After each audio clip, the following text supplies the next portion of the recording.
कहानी की शुरुआत में हमें पता चलता है कि भविष्य में सभी जेल्स का कंट्रोल प्राइवेट कंपनियों के हाथ में चला जाएगा। ये कंपनियां पैसों के लिए कैदियों की जान तक दांव पर लगा देती हैं। इन्हीं में से एक है टर्मिनल आइलैंड की जेल, जहां कंपनी कैदियों से डेथ रेस करवाती है और देश भर के लोग इसे खूब चाव से देखते थे। ये गाड़ियों की रेस है जहां सभी कैदी अपनी पूरी जान से जीतने की कोशिश करते थे, क्योंकि जो भी कैदी लगातार 5 बार जीत गया उसे रिहा कर दिया जाएगा। आज की रेस में सिर्फ 2 गाड़ियां बची थी। एक में नकाबपोश फ्रैंकेनस्टाइन और उसकी नेविगेटर केस थी और दूसरी में फ्रैंक का सबसे पुराना दुश्मन जो।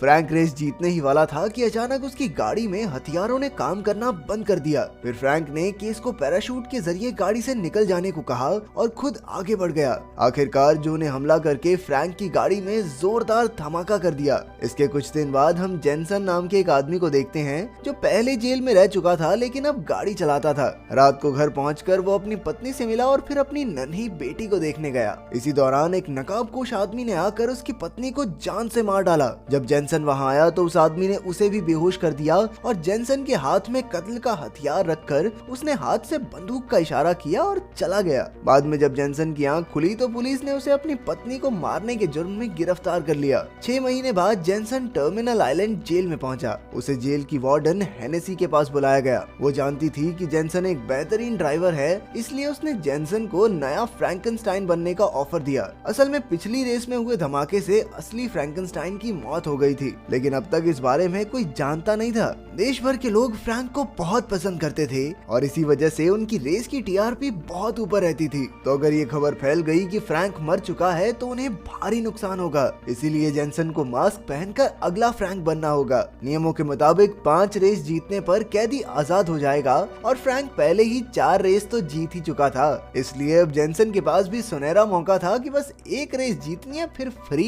जेनसन अपनी जान को जोखिम में नहीं डालना चाहता था, लेकिन फिर हेनेसी ने उसे समझाया, देख छोरे, अगर तू रेस नहीं करना चाहता तो कोई बात नहीं, लेकिन अगर जेल में ही पड़ा रहा तो तेरी बेटी को कौन संभालेगा, वो बिना माँ बाप के पड़ेगी। उसकी ये बात सुनकर जेनसन फ्रैंक बनकर रेस करने के लिए तैयार हो गया। इसके बाद जेनसन की मुलाकात कोच और उसके आदमियों से हुई जो फ्रैंकेनस्टाइन की गाड़ी को संभालते थे। इसी तरह हर टीम का अलग इलाका था। वहीं एक जगह थी जहां हेनेसी महीनों से कुछ बड़ा तैयार कर रही थी। अब जेनसन वहां फ्रैंक की जगह आया है, ये सिर्फ उसी की टीम को पता था। फिर कोच ने उसे गाड़ी दिखाई जिसमें कई तरह के हाईटेक हथियार थे, लेकिन ये सिर्फ रेस के दिन ही एक्टिवेट होंगे। इस जेल से भागना भी नामुमकिन था, क्योंकि जेल एक आइलैंड पर थी जहां से निकलने के लिए एक छोटे से पुल से होकर जाना पड़ता। अगर कोई भागने की कोशिश भी करता तो पुलिस और हेलीकॉप्टर्स उसे तुरंत धर दबोचते। फिर टीम ने उसे बताया कि रेस के 3 पड़ाव होंगे, जिसमें पहले 2 पड़ावों में उसे जितने हो सके उतने कैदियों को मारना होगा और तीसरे पड़ाव में जो सबसे पहले गाड़ी चलाकर जीतेगा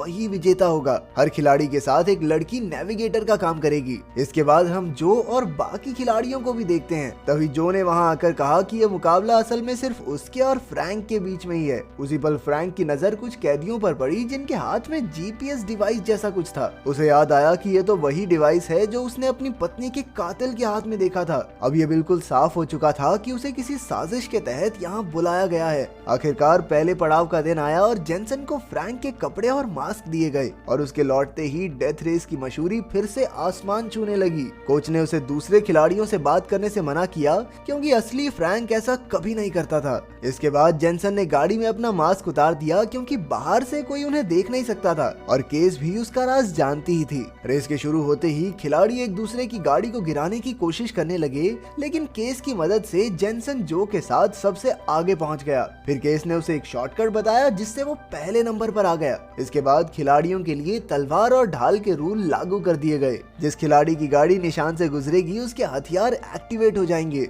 जल्द ही ट्रैक पर खिलाड़ी जोरदार गोलीबारी करने लगे। इसके बाद हेनेसी ने डेथ हेड्स भी एक्टिवेट कर दिए, यानी जिसकी गाड़ी वहां से गुजरेगी वो तुरंत कुचला जाएगा। इसके बाद जेनसन ने अपने हथियार चालू कर लिए, लेकिन मशीन गन फिर भी काम नहीं कर रही थी। तभी केस गाड़ी के ऊपर चढ़कर उसे ठीक करने लगी तो उस पर चारों ओर से गोलियां बरसने लगी, लेकिन जेनसन ने जबरदस्त तरीके से गाड़ी मोड़कर उसे बचा लिया। जेनसन ने गाड़ी की शील्ड एक्टिवेट की, लेकिन वो गोलियों की बौछार को ज्यादा देर तक रोक नहीं पाई। फिर उन्होंने धमाका करके कोल्ट की गाड़ी भी उड़ा दी। अब जेनसन का मुकाबला फिर से जो से हुआ, लेकिन तभी पेचेनको नाम के एक ड्राइवर ने आकर उसकी तरफ वही बंदूक का इशारा किया जो उसकी पत्नी के कातिल ने किया था। इससे जेनसन का ध्यान भटक गया और आखिरकार पेचेंको ये पड़ाव जीत गया। अब तक 3 खिलाड़ी मर चुके थे और दूसरे पड़ाव में 6 खिलाड़ी पहुंचे। बाद में कोच ने गाड़ी की जांच की कि सारे डिवाइसेस तो ठीक हैं, फिर ये रेस में एक्टिवेट क्यों नहीं हुए। इसके बाद जेनसन सीधा हेनेसी के पास पहुंचा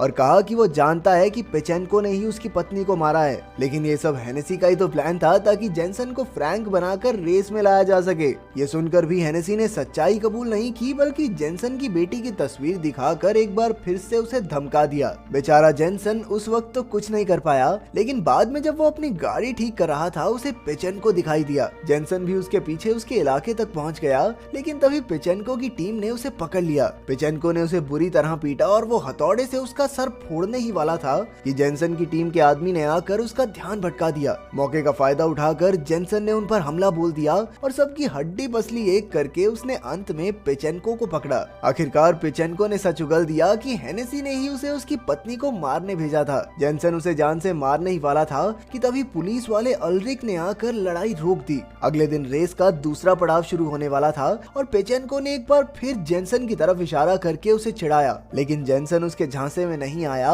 और वो रेस शुरू होने पर धीरे धीरे चलता रहा। फिर उसने केस से पूछा कि क्या उसने फ्रैंक को मारा था, क्योंकि गाड़ी के हथियार लगातार 2 रेसेस में एक्टिवेट नहीं हुए थे। जब जेनसन ने गाड़ी में धमाका करने की धमकी दी तो केस ने सच बताया कि उसने हेनेसी के कहने पर फ्रैंक की गाड़ी के हथियार बंद किए थे। हेनेसी नहीं चाहती थी कि फ्रैंक जीत कर रिहा हो जाए, लेकिन उनका प्लान फ्रैंक को मारने का भी नहीं था। फ्रैंक खुद ही जीतने के चक्कर में मारा गया। ये सुनकर जेनसन फिर से रेस में शामिल हो गया। इस बार उसकी टक्कर पेचेंको से थी। उसने पेचेंको से आगे निकलकर हथियार एक्टिवेट करने के निशान को पार किया, लेकिन सब सोच रहे थे कि गाड़ी के हथियार तो सामने की तरफ हैं, तो इस्तेमाल कैसे करेगा। लेकिन जेनसन ने अपने मन में बोला, धूम मचा ले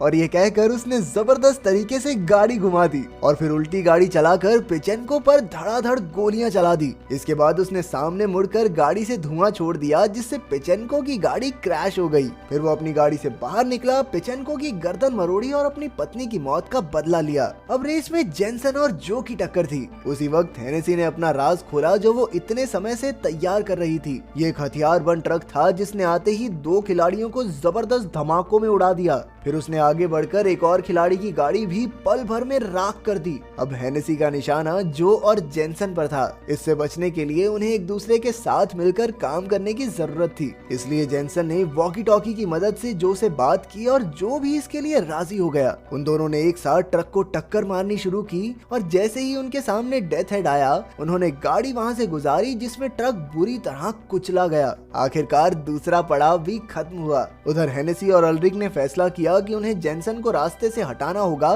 ताकि वो रिहा ना हो सके। इसीलिए रेस शुरू होने से पहले अल्रिक ने जेनसन की गाड़ी में एक बॉम्ब लगा दिया था। जेनसन जानता था कि आज तक रेस जीतकर कोई रिहा नहीं हुआ, इसलिए ये लोग उसे भी जीतने तो नहीं देंगे। जेनसन के दिमाग में एक प्लान आया और उसने अपनी टीम से कहकर गाड़ी का रिजर्व टैंक तेल से भरवा दिया। बाद में जब वो तैयार हो रहा था तो हेनेसी ने आकर उसे रिहाई के कागज दिए। उसने कहा कि अगर जेनसन रेस जीतता है फिर भी उसे फ्रैंक बनकर यहाँ रहना चाहिए। जेनसन ने इसका कोई जवाब नहीं दिया और कागज जेब में रखकर चला गया। जब वो गाड़ी में बैठा तो केस ने उसे बताया कि हेनेसी ने उसे जेनसन को ना जीतने देने को कहा है। हालांकि जेनसन को इससे भी कोई फर्क नहीं पड़ा। फिर जब रेस शुरू हुई तो अल्रिक ने सिर्फ जो के हथियार एक्टिवेट किए। जो ने तुरंत जेनसन पर जबरदस्त वार करने शुरू कर दिए। इसके बाद जो ने उस पर कई रॉकेट्स छोड़ दिए, लेकिन जेनसन ने किसी तरह गाड़ी घुमा दी और रॉकेट्स जाकर दीवार पर लगे। असल में जो और जेनसन ने मिलकर इन रॉकेट्स का निशाना एक जगह लगाने की सोची थी। कुछ ही धमाकों में दीवार टूट गई और वो दोनों जेल से भाग निकले। जब हेनेसी ने उन्हें भागते देखा तो उसने तुरंत पुलिस की फौज उनके पीछे भेजी और जेनसन की गाड़ी का बॉम्ब बटन दबा दिया। लेकिन ये क्या, कोई धमाका तो हुआ ही नहीं। असल में कोच ने पहले ही गाड़ी से बॉम्ब निकाल दिया था। उधर जो और जेनसन पुल तक पहुंचे, लेकिन पुलिस नजदीक आती जा रही थी। अब जेनसन ने प्लान के अगले हिस्से की शुरुआत की। उसने रिजर्व टैंक का तेल लीक कर दिया, जिससे जबरदस्त धमाका हुआ और सारी गाड़ियां वहीं रुक गई। आखिरकार वो दोनों पुल पार करके अलग अलग रास्तों पर निकल गए और सारे हेलीकॉप्टर्स जेनसन का पीछा करने लगे। अब केस ने भी उसकी मदद करने का फैसला किया, क्योंकि हेनेसी उसे भी रिहाई के कागज पकड़ा चुकी थी। जब वो एक अंधेरे रास्ते से गुजरे तो जेनसन गाड़ी से कूदकर छुप गया और केस ने उसकी जगह ले ली। कुछ ही देर में हेलीकॉप्टर्स ने उसके सामने आग की दीवार खड़ी कर दी और उसे खुद को उनके हवाले करना पड़ा, लेकिन तब तक उसने फ्रैंक के कपड़े और मास्क पहन लिया था। पुलिस वाले बिना उसे बताए वापस जेल में ले गए और जेनसन जो के साथ भाग निकला। उधर हेनेसी और अल्रिक अपनी जीत का जश्न मना रहे थे कि तभी हेनेसी ने एक डब्बा खोला जिसमें वही बॉम्ब था। अब की बार कोच ने उसका बटन दबा दिया और वो दोनों वहीं मारे गए। 6 महीने बाद जो और जेनसन मिलकर अपनी गाड़ियों की दुकान चलाने लगे और जेनसन को भी अपनी बेटी वापस मिल गई थी। उधर केस भी रिहा हो गई और आखिर में अपनी नई गाड़ी लेकर उनसे मिलने आई। आज कमेंट्स में ये जरूर बताना कि तुम्हारी ड्रीम कार कौन सी है। बाकी मिलते हैं अगली वीडियो में।